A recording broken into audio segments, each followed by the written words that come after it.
dia, uma excelente terça-feira para você que está acompanhando o Magazine. E você, já tweetou hoje? Não? Então vá ao Magazine_Record e envie suas sugestões, tanto pelo nosso Twitter, diga o que você está achando do nosso programa, e também pode enviar sugestões e críticas para o e-mail magazine@tvacritica.com.br. E hoje é o Dia Nacional de Prevenção e Combate à Hipertensão. A doença atinge uma média de 20 a 25% da população brasileira, sendo que essa estatística sobe para 50% nas faixas etárias mais avançadas. E o nosso convidado, o cardiologista Rizieri Gomes, veio aqui para tirar todas as nossas dúvidas e você pode participar ao vivo. Bom dia, doutor, seja muito bem-vindo. Bom, nessa data, para a gente esclarecer um pouquinho, vamos começar pelo começo. O que é a pressão alta? Bom, a pressão alta é uma doença multifatorial, muito prevalente, ou seja, tem uma incidência muito grande e também de difícil controle. Ela, na verdade, é a força que o fluxo sanguíneo exerce sobre os vasos quando o coração faz as contrações das batidas. Levando em conta que o nosso coração bate aproximadamente 100 mil vezes por dia, né? Então, quanto maior a hipertensão, maior o esforço que o nosso coração precisa fazer aí para vencer o nosso dia a dia. E a gente tem um grupo de risco para desenvolver a hipertensão. Quem são as pessoas que fazem parte desse grupo? O grupo de risco, você tem, como disse, é uma doença multifatorial. É intimamente ligado à idade, os pacientes obesos, diabéticos, pacientes com problemas renais, o estresse, pacientes que vivem numa rotina muito extenuante, a alimentação. Todos esses são fatores de riscos e possíveis pacientes potenciais de desenvolver hipertensão arterial. E é por isso que hoje a gente tem um número tão grande, né, de pessoas que sofrem da hipertensão. Hoje, com um ritmo de vida diferenciado, pouco tempo para fazer exercício físico, alimentação, muitas pessoas acima do peso, isso vem mudando também o perfil, tanto que hoje a gente tem muita gente mais jovem que já apresenta hipertensão, não é? Isso, realmente. A gente observa na nossa prática clínica do dia a dia o consultório ficando cada vez mais jovem, né? Antigamente, assim, se a gente pegar há uns 10, 15 anos atrás, mais ou menos, talvez a gente não identificasse tanto os pacientes jovens no consultório, o que hoje vem mudando esse perfil, né? A gente observa pacientes, às vezes, com idades que você chega a questionar a presença dele no consultório. 20, 25 anos, e a gente fazendo diagnóstico de hipertensão nessa faixa etária, o que é muito preocupante, né? E outra preocupação também é que essa é uma doença silenciosa, né? Quando ela aparece é porque o negócio já está bem complicado. Realmente. Às vezes o primeiro sinal da hipertensão já é um evento agudo, um AVC, um derrame, um infarto. A gente leva em conta que a grande maioria dos pacientes sabidamente hipertensos são absolutamente assintomáticos, não sentem absolutamente nada, né? Por isso que o primeiro passo da doença é se fazer o diagnóstico, o que é muito difícil porque a população que procura medicina preventiva ainda hoje é muito pequena, né? A pessoa não procura o médico se não sente absolutamente nada, não faz a prevenção. E os homens ainda são mais resistentes a ir ao médico, principalmente nessa questão da hipertensão? Tem mais incidência em homem e mulher ou não? A incidência é maior em homem, principalmente na faixa etária pré-menopausa. A mulher pós-menopausa tem uma incidência até um pouco elevada com relação ao homem após 65 anos de idade, né?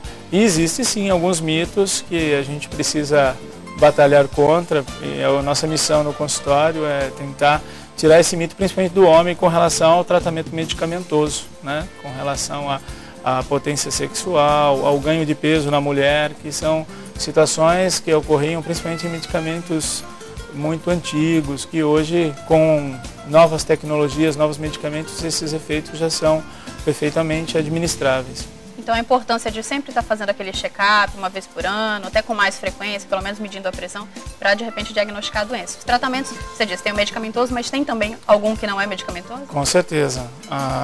E, por sinal, o mais importante, a mudança do hábito de vida, as medidas comportamentais são essenciais. Atividade física, o controle alimentar, né, o combate a metas de sobrepeso, a obesidade, a tentar a modificação do hábito de vida com relação ao estresse. Todos esses são fatores que implicam em muito no controle da pressão arterial.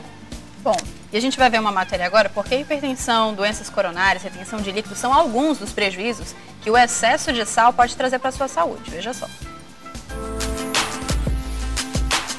O Ministério da Saúde recomenda que diariamente você consuma no máximo 6 gramas de sal. Mas atualmente a população vem consumindo mais que o dobro, principalmente porque muitos alimentos industrializados são ricos em sódio. E para você poder identificar esses alimentos, a gente convidou a nutricionista Abisair Leonel. Abisair, primeiro, para esclarecer uma dúvida frequente na cabeça dos brasileiros, qual é a diferença ou a semelhança, não sei, entre o sal e o sódio? O sal, ele é uma mistura de sais e cloreto, então ele é uma combinação desses sais que formam o sal. O sódio é uma dessas misturas, né? A diferença é que a indústria alimentícia, ela utiliza o sódio nos alimentos para conservar e a gente usa na cozinha o sal. E a gente pode fazer uma continha, porque nos alimentos que a gente compra diariamente, vem ali, né, no valor nutricional, a quantidade de sódio. E a gente pode fazer uma conta para saber, na verdade, o quanto aquilo significa de sal. Essa é a grande dificuldade da população em geral, até porque ninguém vai para as compras com calculadora. Essa é a briga do Ministério agora da Saúde. O que ele quer? Que os alimentos mude essa nomenclatura, tire o sódio e acrescente o sal, que fica mais fácil da gente visualizar. A continha é mais ou menos assim, a gente pega a quantidade de sódio que está estipulada e multiplica vezes 2 vezes 5, que a gente vai ter a quantidade de sal que tem nesse alimento. Olha a dificuldade, as pessoas precisam, né? Que precisam fazer um controle em relação a sal, elas não têm noção de quanto que sal tem aqui. E os médicos, nós recomendamos nos ambulatórios a quantidade de sal que você tem que consumir durante o dia. Pessoas hipertensas, o consumo delas tem que ser bem controlado. A gente chega a 2 a 3 gramas de sal, a 4 gramas de sal por dia. Um tabletinho desse tem 1 grama de sal. Lembrando que a recomendação do Ministério da Saúde são 6 gramas. Para o dia inteiro, né? Para o dia inteiro. Um tabletinho desse tem 1 grama de sal. Agora veja assim, uma das situações mais complicadas para a gente, né? As pessoas donas de casa. Isso aqui é um molho de alho, né? O alho triturado. Você nunca imagina que aqui tem sal, até porque você vai usar isso aqui como tempero e você vai acrescentar o sal na tua comida. Esse pacotinho aqui de alho triturado tem 7 gramas de sal, mais do que a recomendação do dia inteiro, né? Um outro grande problema também, essa lasanha, né? Lasanha pronta para uma pessoa tem 6 gramas de sal.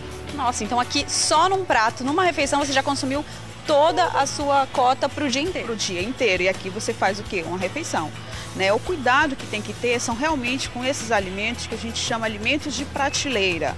Esses alimentos de prateleiras, eles têm uma concentração muito grande de sódio, porque o sal, o sódio, serve para conservar, para permitir que esse alimento fique aqui nessa prateleira durante 8 meses, 1 ano. E os pais devem ter muita atenção na hora de escolher os alimentos que vão dar para os seus filhos.